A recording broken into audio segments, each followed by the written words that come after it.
Hi there folks, and welcome to the What Solutions for this week's The Daily Rigour issue number 206. Okay, so in our first story, it was quite remarkable. I wonder how many of you watched it on YouTube. SpaceX's Falcon 9 actually taking off after a slight delay due to bad weather.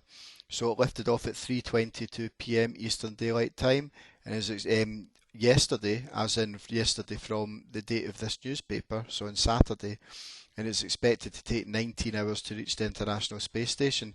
So what time can we expect the Falcon 9 to land? Well, however we can do it, so it's 19 hours on from 3:22 p.m. and that would be Eastern Daylight Time. But the question's asking for UK time, which is another 4 hours on top of that. So essentially, if we add 4 hours onto 19 hours, we want to jump 23 hours ahead. Now that makes it a lot easier because there's 24 hours in a day. So 24 hours would be 3:22 p.m. again, and then 1 hour before that would be 2:22 p.m. And of course, that would be the following day, so that would then be on today's date, which is Sunday, the 31st of May 2020. So on to our sports story. So the Premier League in England is restarting on the 17th of June, subject to government approval. So how many games are there still to be played in total? So a wee bit of sketching out, it's advised, can help you here. So these four teams, Man City, Sheffield United, Arsenal and Aston Villa, still have 10 games to play, and the rest have one fewer than this to play. Now, the point I'm making is that for these guys to play their extra game, I think it's Man City play Arsenal and Aston Villa play Sheffield United. But the point I'm making is for each of these four teams to each play their extra game, that would be 2 games in total. This team versus this team, and this team versus this team. So that's the extra games taken care of, which means that all 20 teams now have 9 games to play. So if we consider a round of fixtures, for example, Team 1 versus Team 2, Team 3 versus Team 4, Team 5 versus Team 6, Team 7 versus Team 8, Team 9 versus Team 10, and then the pattern continues all the way up to 20. This is a round of games where each team plays a game. Now, if you notice here, this means that there must be 10 games for every team to play one game. Now, if they've all got 9 games left to play, that means we need another 9 rounds of fixtures. In other words, it's going to be another 9 lots of 10 games. So that's going to be 90 games. Add those 2 extra games, which means there's 92 games left to play in total. And I, for one, can't wait.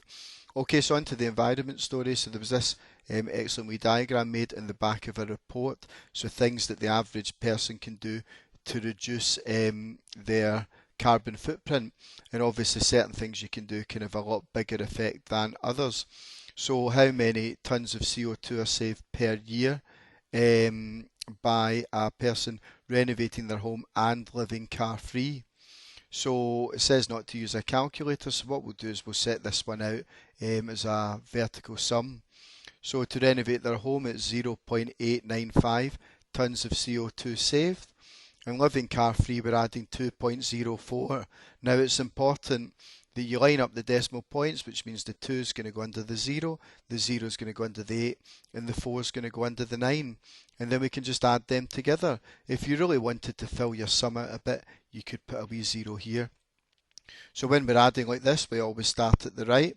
So 5 add 0 is 5. 9 add 4 is 13, so we'll put a 3 there and carry the 1. 8 add 0 add 1 is 9. Then we put the point in, and then 0 add 2 is 2. So the answer we were looking for there was 2.935 tonnes.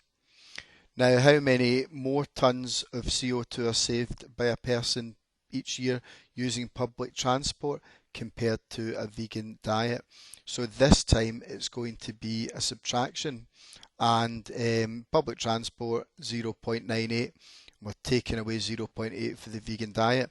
And because this one's a lot more straightforward, I'm going to elect to do this one mentally, because we've got 0 for units and 0 for units. We've got 8 for hundredths in the top and 0 for hundredths in the bottom. So all we have to do is just take the 8 tenths away from the 9 tenths, which gives us 0.18 tonnes.